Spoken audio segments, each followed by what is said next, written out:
Thank you. Oh, sorry, I am recording, if that's okay. All right. Thank you for having me. Thank you for this cool presentation. Hi, everybody. Nice to see you again. Okay. So I should accept that.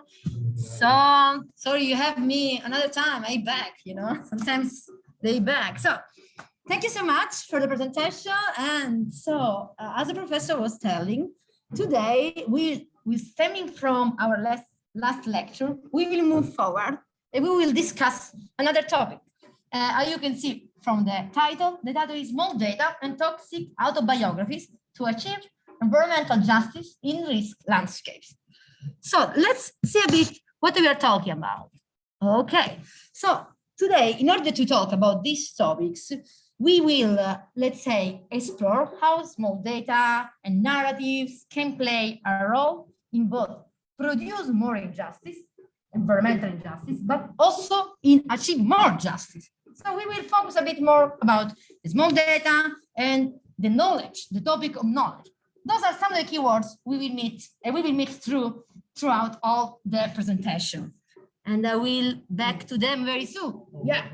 Sorry, I don't think people can see your share screen. They cannot. You know what? I should share through Zoom. Oh, yeah. I got it. Yeah. Yeah, sure. Let me check it out. We do that.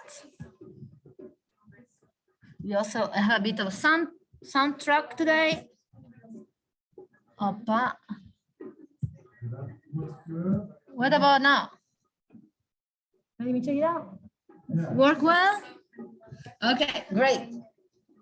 So let me look at the notes. Yeah, this topic, so small data, toxic biographies, toxic narrative, and street science, risk landscapes are all key concepts I have been through during my research, PhD research. Sorry, why? Okay, can you see, right? Okay, great. And one moment, struggling with that. Okay, I started my PhD research, so starting from this research question. The research question is, how constructing environmental knowledge can create a counter knowledge, can reveal inequalities, and can achieve more social and environmental justice. So today we will link the topic of knowledge and environmental knowledge with the topic of social and environmental justice, more specifically in some places that are powerless communities, that are toxic places, what I will call then risk landscapes, and we will see how. So let me go here. In order to do this and to explore this question, I want to share with you a story that really happened in a specific place, but that actually you can see also in many other places in the world. And this story is the story of Gela. So Gela is a town in the southern part of Sicily, the island where I am from, and has a specific peculiar story full of some turning points that we will see better why. And Gela is located at the center of this big prosperous plain. And also the characteristic of Gela from an ecological point of view is that Gela has specific habitats that actually are pretty peculiar because they are at the edge between desert habitats and also Mediterranean habitats. So you can see these dunes, for instance, over the seaside, but also all the peculiar ecological characteristics are the fact that in Gela, in the plain of Gela, you have many lagoons. And also, because of the geographic position of Gela in the middle, in the heart of the Mediterranean Sea, is a very strategic place for the birds from Africa to Europe, going back, and vice versa. So from ecological point of view, we understood that it's a pretty cool and important place, but not only from an ecological point of view, also from a social and cultural point of view, Gela is pretty important. In fact, Gela has been founded by the Greek back in the 7th century, before the Common Era. And throughout the century, Gela was under the occupation of many populations, from, Arabic, the Romans, the Greek, the French, the Spain. Because of this, there is a pretty important cultural and social heritage. This is to say to you that until now, the story of Gela seems a pretty cool, nice story of a seaside town, a normal seaside town in Sicily. More or less, other towns in Sicily have the similar story, you know, Greek, Romance, ecological things, and so on. Why we are talking about Gela today, and why is the center of the presentation today? Not only because it's the case study I studied during my PhD research, but because Gela went through a very important turning point during its story. And this turning point was in the 50s, more or less, when it was discovered the oil in its Gulf, the oil, petrol. And okay, in that specific case, if before Gela was mainly founded in some specific economic activities, such as before was founded more or less on agricultural, fishing, also was pretty famous because of they will fish and cultivate cotton and sponges. These were the main activities before. But when the oil was discovered, something suddenly happens.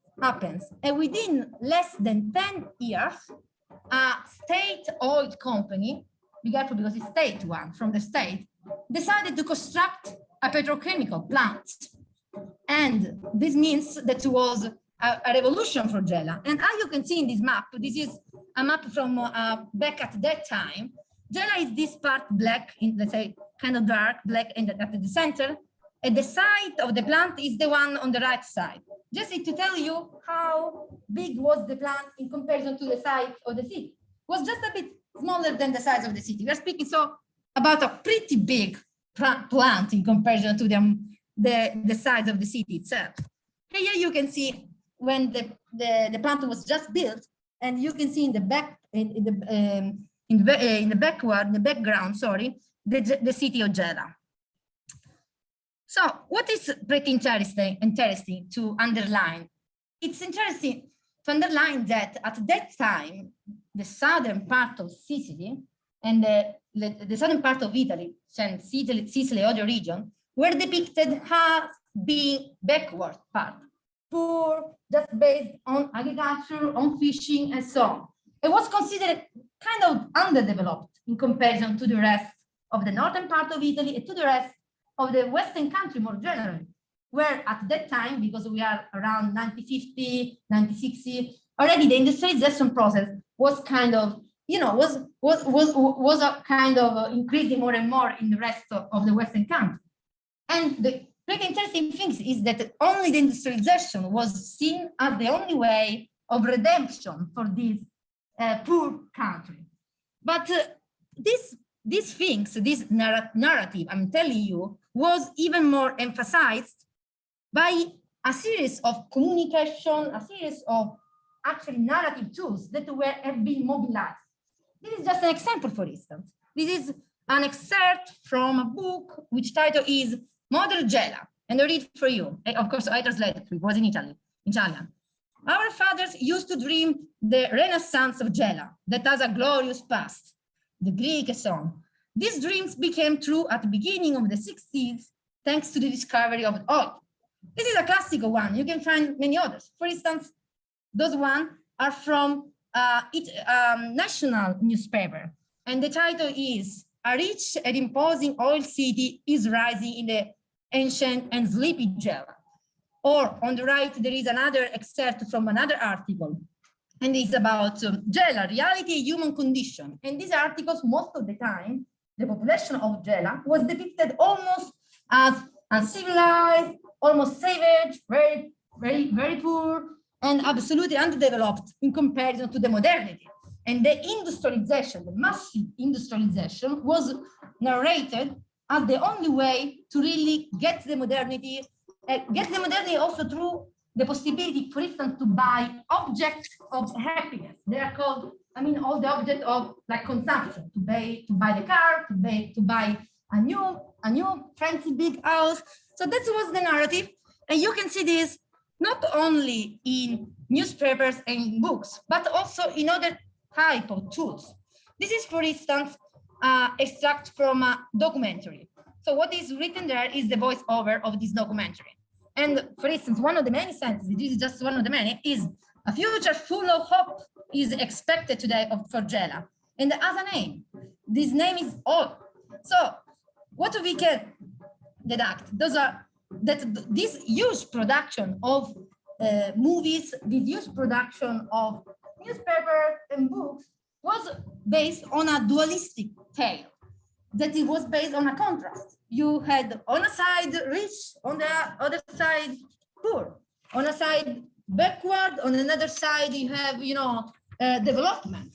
And this type of, dichotomic, dualistic narrative was in a way to emphasize that the only alternative to the industrialization was the poverty. Now let me show you. Okay, yeah, that's sorry, and that was tell us something pretty already that we can start to reflect on this. That this rich production on Gela of movies, of books, and so on, is not only a source of history, but it is also an agent of history because it generates image and communities mindset. So what does it mean? That all these narratives is not only a source, but also somehow change the community's mindset, somehow dominate and occupy the public discourse, somehow intoxicate the public discourse, convince the people that actually that is true. If the movies tell that the modern is much better, it should be like this. And then was a bit the process of, absorb of this narrative, and it really shaped the mindset of community. And for instance, who, your perspective, has benefited from this narrative of Gela as poor and backward? Someone want to say? Why do you think they use this narrative instead of telling something else about the fact that Gela was poor and backward? Some idea?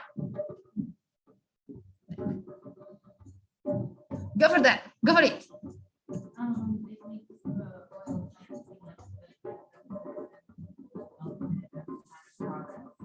Yes. Yeah, great. I got it. Yeah. That's good. Good answer. What would you? Yeah, I was going to say something similar, like it leads the oil companies to come in and stake in prosperous areas. Yeah, you got it. Good. It's exactly this. You're super good. And exactly this, depicting Gela as marginalized and in need of reduction, further legitimize the modernist industrial myth as the only way to get out of poverty and move toward a bright future. That was actually why E&I, that is the name of this oil company, maybe I didn't say, but the name of this oil company, the petrochemical plant, is E&I, actually used and really mobilized all the tools of communication to defend its economic choices, from advertising, newspaper, and so on. This tells us something. We can already make a reflection, right? A reflection that is powerful actors such as E&I, that is, a petrochemical company, and now is one of the biggest measures, by the way, at the national level. They have powerful actors have voices, and they have also the way to spread their voices. On the other side, pretty interesting, there are other people, the powerless actors, that don't have these voices, and above all, have much more difficulties to actually tell their own version or their own vision of the fact. And that is what happens in Gela too, because the community of Gela was never involved in the process of decisions connected with the petrochemical plant. The petrochemical plant was just unimposed top-down choices from the beginning until the end. And this process of exclusions passed through also the narrative and the way the community was depicted as a marginalized, as a poor, as backward, so on. So they were not involved. And this actually process is very concrete. We can see in Gela. We are understanding what happened in Gela at that time, but has been also object of theorization. So there are also some theories, some scholars that have, developed some pretty cool concept. And one of these is toxic narrative. So this mainstream official narrative about the modernization we have seen, so that only through the modernization and the industrialization Gela will be good in the future, can be defined has been defined toxic narrative. So toxic narratives contaminate the public discourse and invisibilize injustice while imposing an official truth. Of course, toxic narratives is, let's say, can be a strategy that can be enforced by powerful actors in order to reduce or eliminate any possible alternative view on fact that may be controversial and unjust. A similar concept is the one of narrative violence. It's pretty close to toxic narrative. The narrative violence, it means the act of silencing crucial information, hiding evidence, suppressing stories, so that they do not turn into judicial processes. This is the narrative violence, for instance, perpetrated by corporate and governmental powers, often with the help of the media and of normal science, against environmental activists and the powerless communities that are usually the victims. So this is to say that narrative can be, we have a form of violence that is embedded in the narrative itself. This is also to say and to reflect on how toxic narrative or narrative violence play a role, it can play a role in maintaining or increasing existing environmental injustice.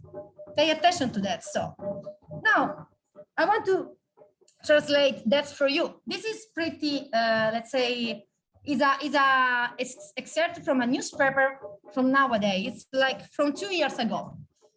This is to say that the toxic narrative is not only something that happened in the past, but we have forms of toxic narrative also nowadays.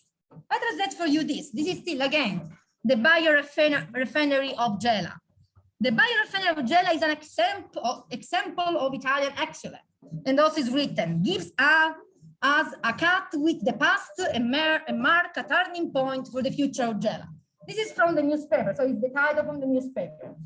And I would like to know if someone you are familiar with greenwashing.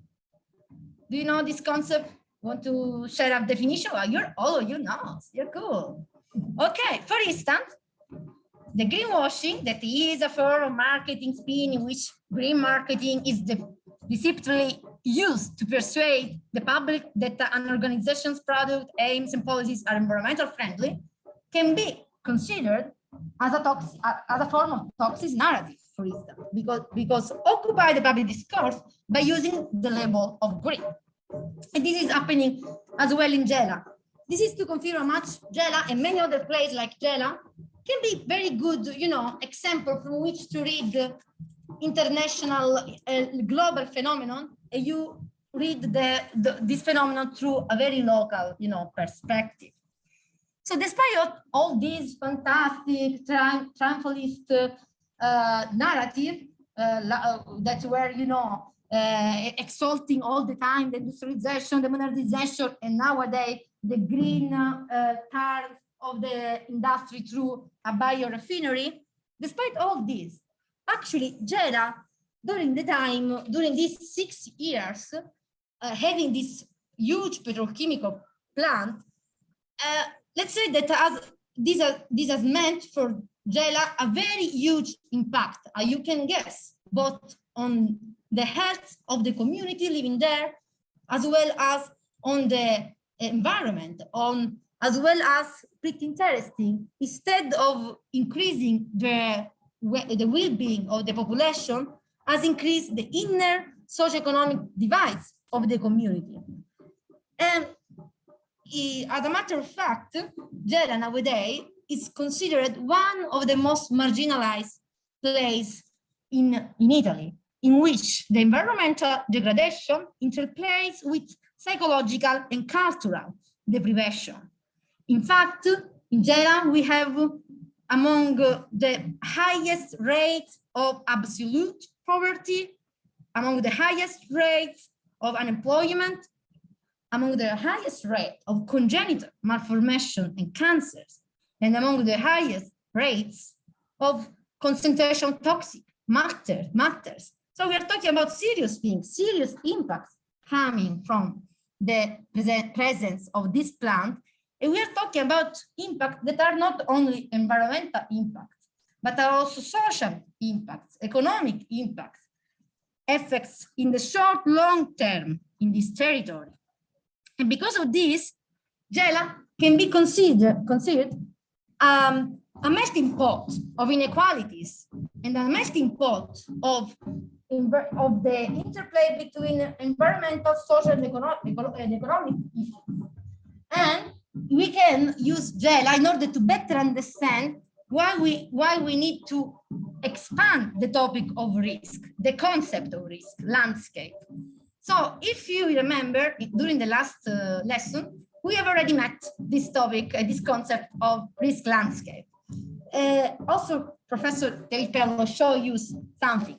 So according to Morello Frosch, colleagues, risk landscape can be defined as all those areas characterized by a different distribution of emissions and risk according to racial characteristics. So this is a basic, very important definition we have about risk landscape.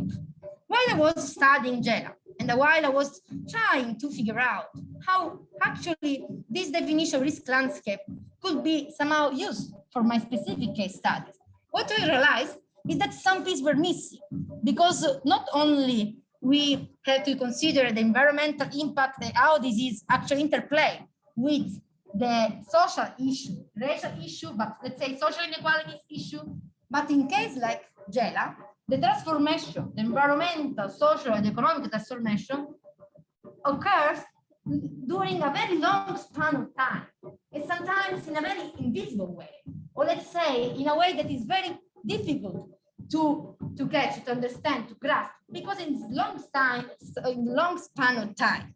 So because of that, I found that other scholars envisioned, have created other pretty cool, interesting concepts that are, for instance, slow disaster, everyday disaster, pollution landscape, slow violence. So what I have done was to go through this concept, and I understood how much these concepts were very useful. Even more, it's connected with the topic of risk and with the concept of risk landscape. Let's read together this concept, what they are. So we say slow disaster for all those places in which harm are product of long and gradual processes of environmental degradation. So slow disasters, we have a time that is coming into the topic of time. So we have also another concept, pretty cool, everyday disasters.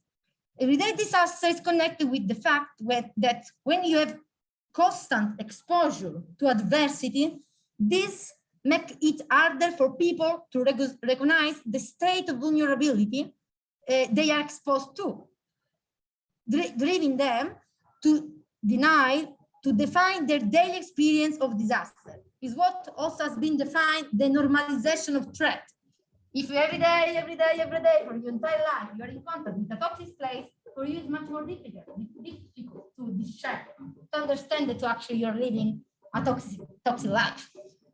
Then we have another that is pretty connected too, that is pollution landscape. Pollution landscape, it means that the pollution is embedded in all aspects of everyday life and the connection with the environment of your everyday life. And finally, another concept, I synthesize this concept a lot, is the one of slow violence. It means that type of violence that occurs out of sight and it is dispersed way, it occurs in a dispersed way across the time and the space. So what I understood that I need, in order to frame better the topic, the characteristic of Gela nowadays, I need to expand the concept of risk landscape in a way that can include this definition too. For this reason, I define risk landscape as all those places in which harm is a product of long and gradual processes of environmental degradation, in which toxic exposure are slow, burning, and spectacular issues. This makes it harder for people to recognize the state of vulnerability and pollution embedded in all aspects of their everyday life. So risk landscapes are the product of environmental violence that occurs gradually and out of sight. Of course, this violence and this change can occur also not gradually, can occur day by day. But the point is to include also these long span events, you know? So why this is interesting for our question at the beginning of the lesson? Because while we are talking about the importance of constructing environmental knowledge in order to achieve more justice, to empower people, this becomes even more complicated when you are in a context like a risk landscape in which people not only are powerless, but also have some difficulties to recognize their position of subaltern, of powerless, because of the normalization dread, because of the slow disaster. So this change a bit and let's say make even more interesting, more compelling a bit to understand how actually constructing environmental knowledge that can create a counter knowledge, can reveal inequalities, can achieve more social and environmental justice in risk landscape, in which those transformations are diffused over space and gradual over time. And also here I wrote transformation of not only human communities, but also non-human communities or more than human communities. Because of course, when we are talking about ecosystems and how the ecosystems are impacted by the presence of pollution, this is affect all the ecosystem, all the communities. There is an attachment among them, right? So in order to answer this question and how to do this, I propose an experiment then practically during my PhD research, what I have defined the small slow street approach to research within a risk landscape in order to grasp slow and diffuse transformation and be able to focus on the experience, struggle, and knowledge of community. When I say community, I mean human and more than human community, all of them. Why this definition, not other? So the definition is because what I want to, argue is that we need a turn in the way we create knowledge and we approach such a kind of context. And this turn means to be, to be in direct contact with the community. So only in this way it can be possible to actually create, trigger, generate street signs that also need time, as well as the contamination sometimes happens in long term, in a long span of time.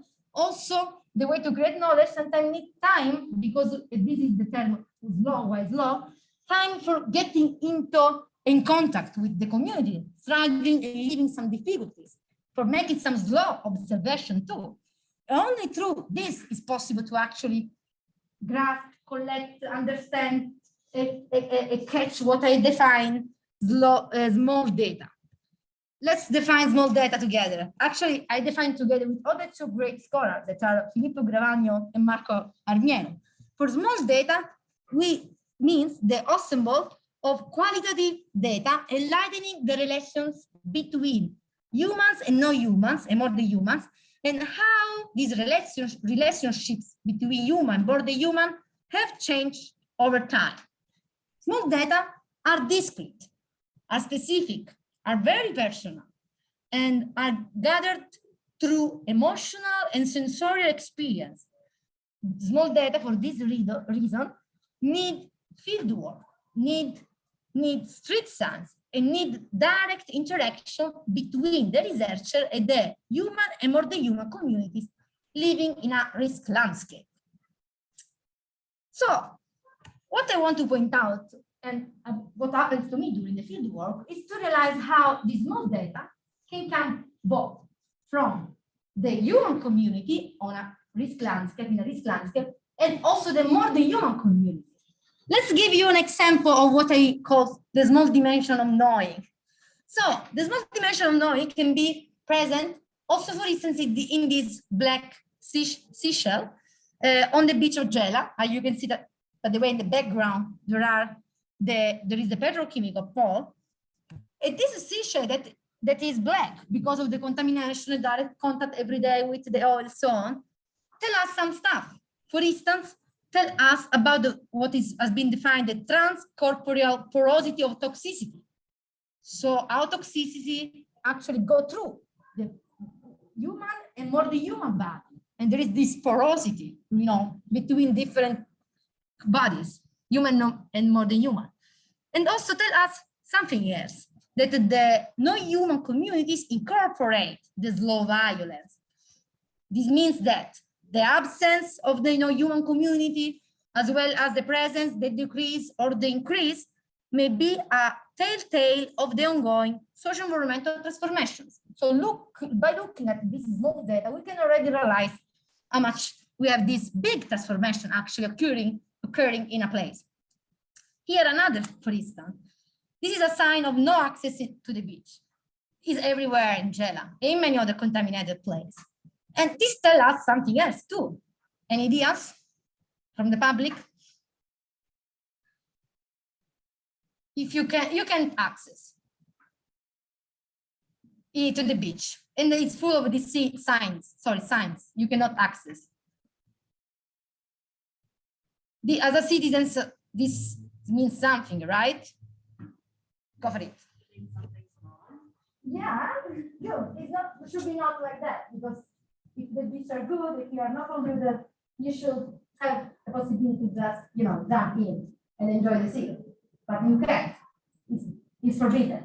There are many signs. You can't there, you can't there, you can't there. The point is that it's something wrong. It's something wrong can be the titles and you research, something is wrong. There's something is wrong because actually there is a high contamination. And because of that, there is a high contamination, there is also a high erosion of the coast. And this is because of too much big human footprint that is, altering a lot the ecosystem. But also this tells us something, and we will see better later on, that this changes the relationship that humans have with their landscape, everyday landscape. Because if you can't go there, or if you start to be afraid that this beach is contaminated, that you have this feeling of pressure on you, also your life, your daily life will be much more stressed. And you also will change your approach with your daily life place. Instead of be happy to go to the beach, you're afraid to do that. And this also changes how the people hang out. Maybe they don't hang out there anymore. They change their habits. And when it's like this, we will see right now. This also it means a change of the relationship between human and their environment around. It is pretty interesting from any point of view. It means something, a small data that tell us a lot.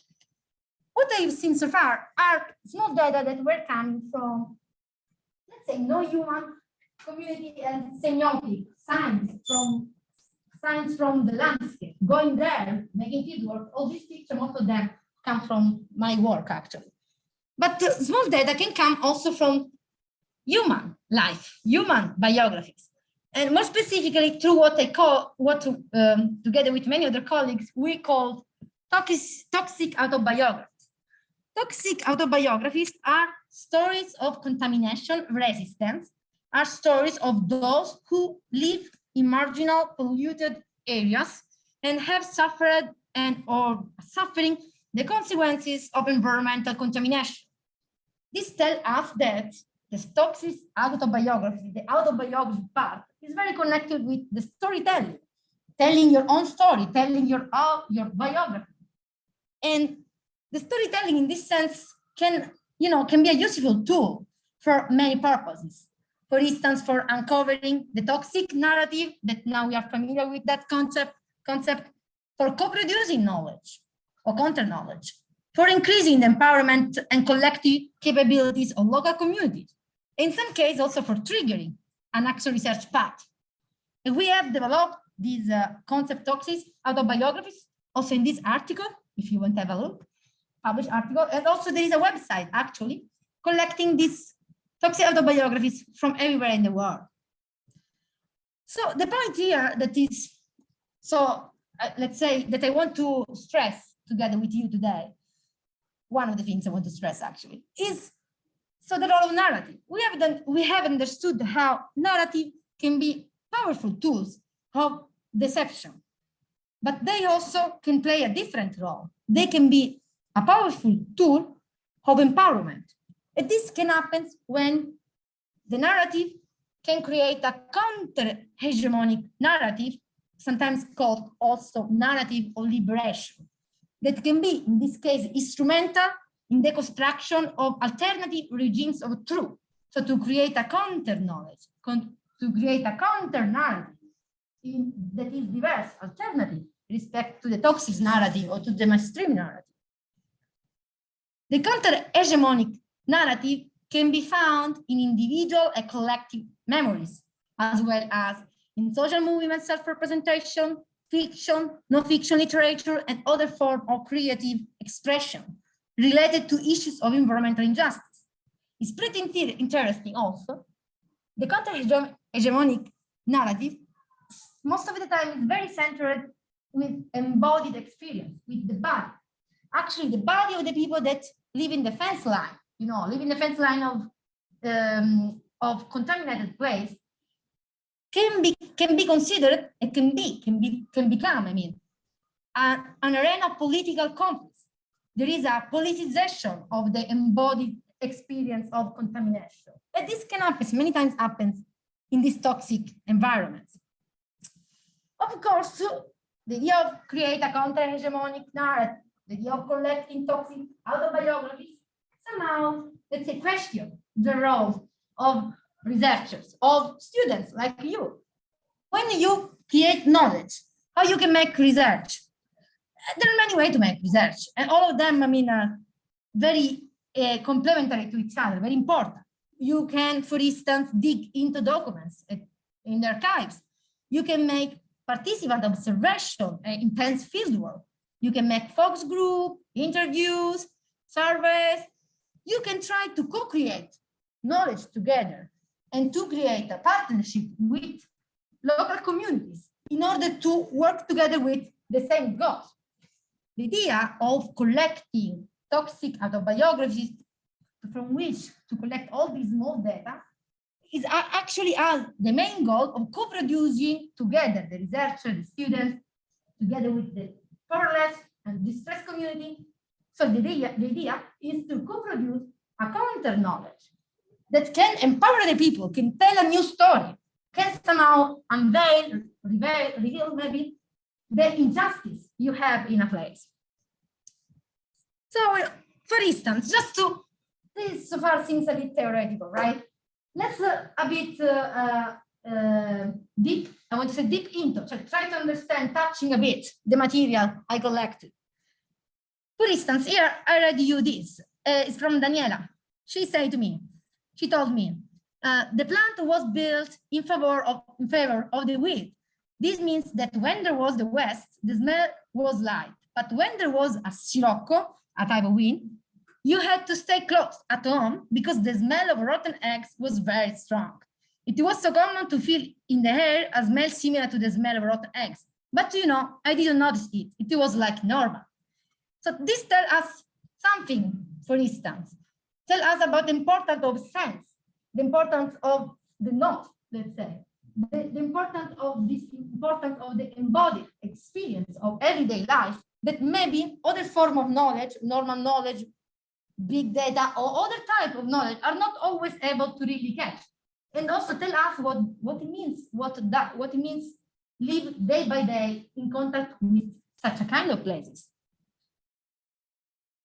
Here another one. Okay, I will not go through all this long interview. Actually, it seems pretty long, but it is very nice. Those on the right, by the way, are fishermen. They create a committee. This is Sicilian language. I just translate that to English. It means don't drill the sea, because already there are many offshore in this in the Gulf of Gela, but they want to open more offshore. So the people mobilize against that. And the fishermen, why they mobilize? Not only because to have more and more offshore really impact a lot the production of fish, but they actually told me something that is not present in any type of scientific literature so far produced about the Sea of Gela. They told me, for instance, just to read a bit together, that some species of fish and plants have just disappeared or have been modified. many types of fishes are now impossible to find anymore. So this is to say how through the autobiographies, the toxobiographies, the interview, this direct interaction, it was possible for me to collect that's missing, piece of knowledge, inside the scientific classical knowledge. So the local knowledge in this case really can compensate some gaps of knowledge in the official scientific knowledge. And only through this direct interaction is possible to collect such a kind of local knowledge by fishermen. Another, speaking about sea and water, I want to show with you another things that emerged during my fieldwork. Here is another interview, and they say, here the situation is extreme. No one would risk drinking water from the tap. All we do is buy bottled water all the time. So it's from a resident in Genoa. Any thought about this? What do you think about? What does it mean? This sentence. What this sentence let you reflect on something?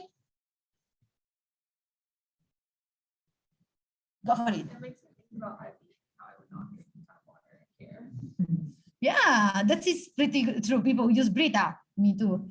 Yeah, I do. Yeah, because most probably water you don't feel safe enough, right? And then this is more or less the same case. So people don't feel safe to drink the water. There are many reasons why. And the reason is because the water of people, the water from the tap come from the I think it's in English, desalinator. The desalinator is not coming from the underground streams of water.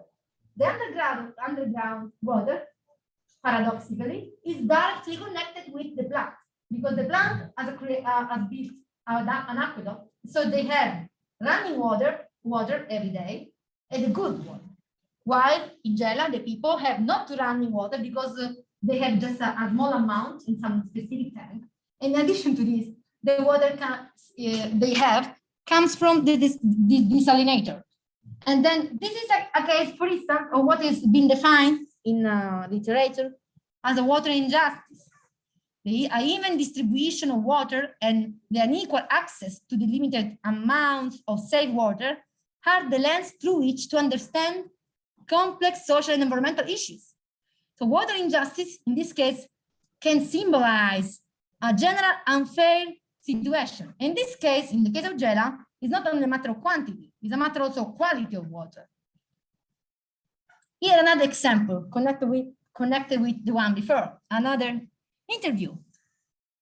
Lucia told me, when I was 7, 8 years old, so in the early 70s, the sea color was often between yellow and brown because he and I drained its sewage and leftover in the mouth of the river. At that time, the law was not so severe, but we used to swim there. In the following years, perhaps in the 80s, residents start to frequent the waterfront less. This is very connected with the one before. What told us, what we can deduct from this interview, for instance. We can deduct that environmental distresses, land use change, and sensorial and embodied experience of contamination have also led to a loss of value of the landscape and of the ecological relation among human society and environment. What we were talking before, the relations also is a fact. This relation, alteration, may be made of almost invisible damages affecting the daily life. In this case, it's pretty difficult to recognize by themselves and to be recognized also by others. Because if you have this change of relations between you and your daily life environment, this is pretty difficult to understand and to recognize them. Finally, another interview, and then we are going close to the end. I think I have still maybe 20 minutes, 2 minutes. Yeah, so this is from another, it's another type of interview, let's say, another type of knowledge that I collect through interview. See, this is from a local environmental movements that have created on purpose a content knowledge about contamination. And they say in this interview, the founder of these movements, environmental movements, told me that after many people died because of cancer, they realized that something was wrong. Whereas something was wrong, as your colleague was telling, and so they decided to organize themselves and to collect some knowledge. And this is called literature popular epidemiology. So they have self-organized, asked to the people, how do you feel today? How this person died? Why? And also have collected environmental data. So they went, in the most distressed and contaminated place and start to collect some environmental data too. And they did this in order to, to create a knowledge in order to make up for guilty gaps of information, because they start to do this more than 30 years ago, much more before then the awareness about the contamination was clear. So we can start to make some, reflection and deduction from this material shared today. For instance, the use of small data as a tool has allowed us to shed light on some points. For instance, on what I define the memories of injustice. So giving us this historical perspective of injustice through the memories of people and through the memory of residents, right? Also, small data allows us to shed light on perceptive memories. So paying attention to the sense and how the sense can reveal the transformation of landscape over the time. Also, as small data has given us the possibility to focus on what we define transcorporal and embodied stories, in which the body become a lens through which to read the toxic environment. And finally, also given us the possibility to focus on what we define relation stories. So to understand how the relations between the people and the daily environment change over the time due to the contamination. All these data and these, toxic autobiographies, all these qualitative data, connected with the life of the people, with the context I was, immersed in, also have a spatial reference. As you know, I come from urban planning background. I have this background, and I really, while I was doing this interview, going through these phases, I decided that actually all this knowledge they were telling, I realized was very connected with some specific place. So what I've done has been also to create what we can define a spatialization of small data, so to connect and to have this also map of this type of knowledge.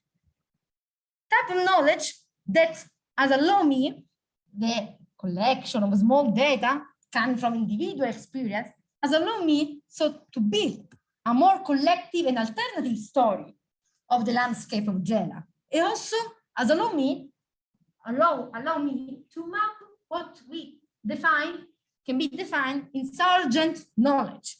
And now I will tell you what is. For insurgent knowledge, we can define all those forms of knowledge that come from critical thinking or critical position toward the status quo. The insurgent knowledge are very and deeply rooted in the local. And they are not necessarily formalized. They can be formalized, but they can be also very fragmented, can be very informal, or still just emerging. And I recognize two types of insurgent knowledge, recognized through my work in Angela. One that I define resistant and rebel counter knowledge, and one that I call experiential knowledge. So the first one is resistant and rebel counter knowledge.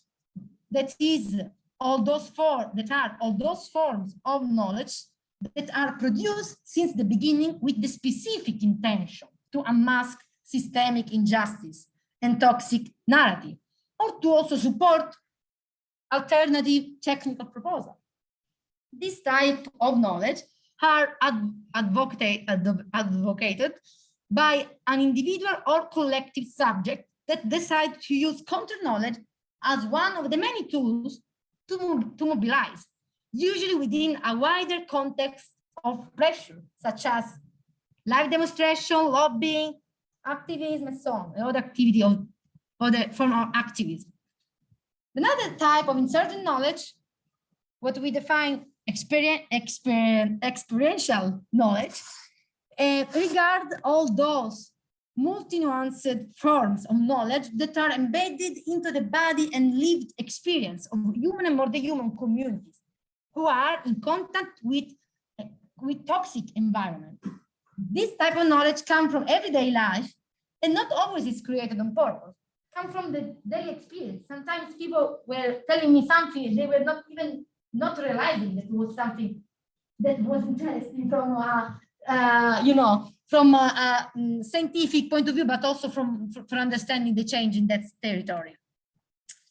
Also, all these possibility through small data and toxic biology, all the possibilities they gave me to understand this insurgent knowledge also give me the possibility to map, let's say, to create, put together another story of Gela. This is an example timeline. It's pretty long, so I'll just share 2 slides. But I created and actually share with the community too a different, let's say, more rich, I would say just more rich story of Gela. In addition to the classical story coming from the toxic narrative, I add other voices. And these voices, I don't know what to say, were added into this timeline too. So we are going close. No, yeah, correct. We are going very close to that. What we have learned today, which are the takeaway concepts for today's lecture. So today's lecture, we reflect on how toxic narrative or narrative violence have the potential to increase injustice or keep the status quo. This is a first thing we learned at the beginning. Another thing we discussed a bit, is how counter-hegemonic narrative or narrative of liberation, and for sure other definition around, can reveal injustice, environmental injustice in territories. We also have understood how toxic autobiographies, and then of course, small data can shed light of form of insurgent knowledge.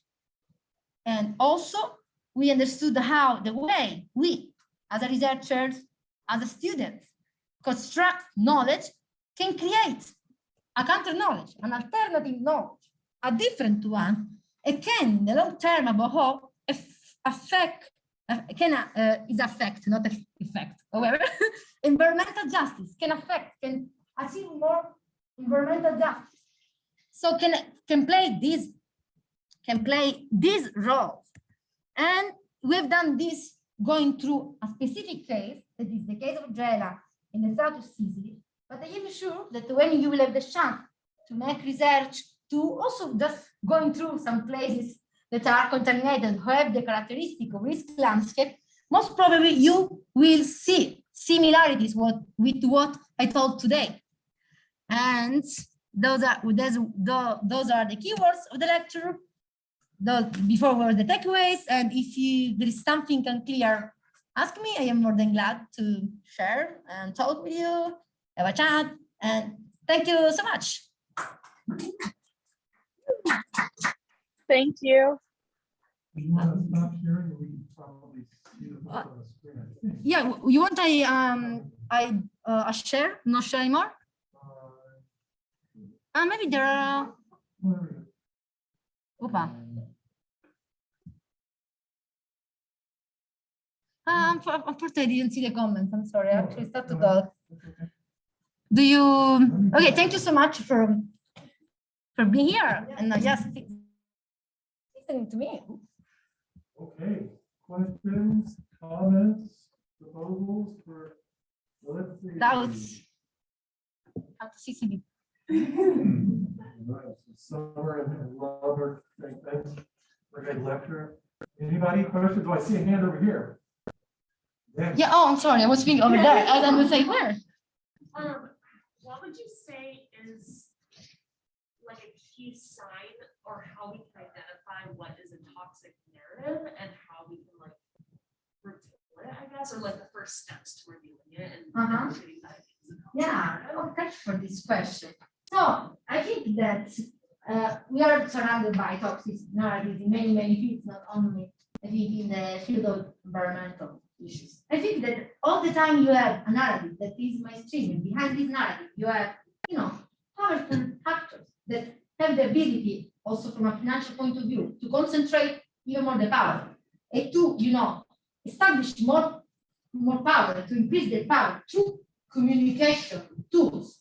So creating through these communication tools a mainstream narrative that really, dominate the public discourse, that really leave just small space to alternative voices. And you really can feel this unbalanced situation. And also you see this monopolization of a type of narrative in relation to a impossibility to even tell your own opinion. Then in this case, most probably you are in front of a toxic narrative. Toxic narratives are present, for instance, I can tell you another example just to a bit move out of the environmental issue, but Europe has been very huge topic, the one for the migration. And there was, now it's a bit different, but for many years also in Italy, because we had a kind of very right side government, this right side government was really using many tools, mobilizing many tools, and also, touching some specific topic in order to really occupy the public discourse, telling that, migration is a topic that is actually the reason all the others alternatives are just communist or something like that. So this is a classic example that is not only connected in a direct way with the environment, of someone that really monopolized the topic, and only your view seems the correct one, and all the others are dismissed like put on aside in this way. I don't know if did I answer you? Any other additional things? Thank you for the answer. I think I see a question in the chat here. Yeah, I know it is so difficult, but I always want to better understand how to fight back. For instance, what should the people of Gela do? What can we do? Oh wow, this is an amazing question. Actually, it's my question on life, more or less. what we can do. So it's time over. No, I'm saying make sure you're close to the computer as well. Make sure everyone can do. I'm sorry. Just want to make sure. Right. Thank you for the question, Love Maya. So Thank you. So I quote author that I know that also David like to quote. So I quote David that quote this writer, but is Naomi Klein. Naomi Klein say that in order to change everything, we need everyone. I really love that sentence. So, and I think we should, we should borrow this sentence and make this sentence our sentence.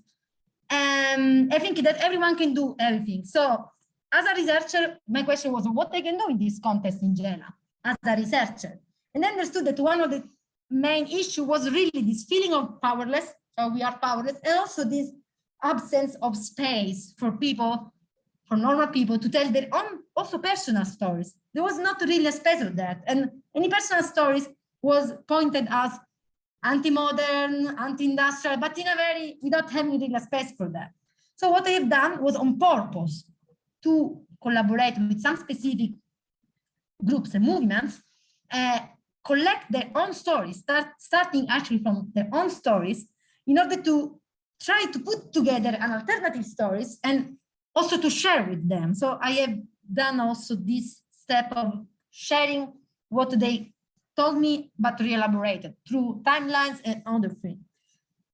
So I think that to create a counter-knowledge and let's say also a counter-narrative is one of the ways you can do that. I would say that is one of the ways to do. There are many other things. You can also, for instance, create, not to you as a researcher, I mean, also as a researcher, I mean, people can decide to self-organize and create other type of action, lobbying, rebellions, strike, or maybe different action, make proposal to the state and try to negotiate with the state, or maybe to try to become more powerful. And this can happen. I know some groups usually do, try to have independent funds, not coming from the state, not coming from big corporation, but maybe from private foundation and so on. And through these funds, create some project that can give more power to this powerless community. So the strategies can be many, and the one I applied in Gela was what I could do as a poor PhD student.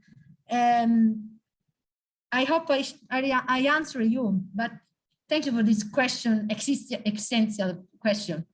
Is a good one. It's a good question we should ask everyone always. Any other questions, comments for Lizzy as we begin to Thank wind you. down here? Professor Lizzy. Well, I guess I would say, if I may, well, first of all, brilliant lecture, as always. You're gonna Oh, thank you. Should I? displace me from my job. No, no, No, but my question is, yeah. well, an observation and a question. Climate justice and environmental justice Yes. seem to me to be narratives that people have created to change the story about what we are experiencing, embodied knowledge, experiential knowledge, but also then we see climate denial, the denial of racism, right? As kind of, Still we have low some battery. minutes. Oh, goodness. Okay, we're almost there. So I think those are really good examples Yes. of what you're talking about. But here's my question. Yes. Big data, small data, Yes. the Environmental Studies Department, of which I am the chair, is now investing more and more money and resources in big data training, which, I think is very important, no question about it. But I don't think we've had this conversation about small data.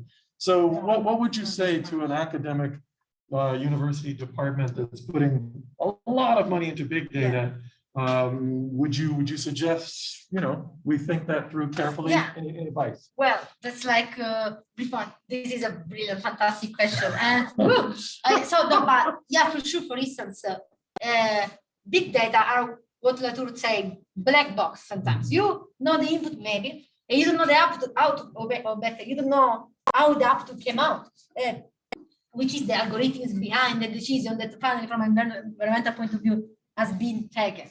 And because of this, create a bigger gap with the lay people, with the community, with the civil society. And that's why it's not that only this why, but it is one of the reasons that can increase the denial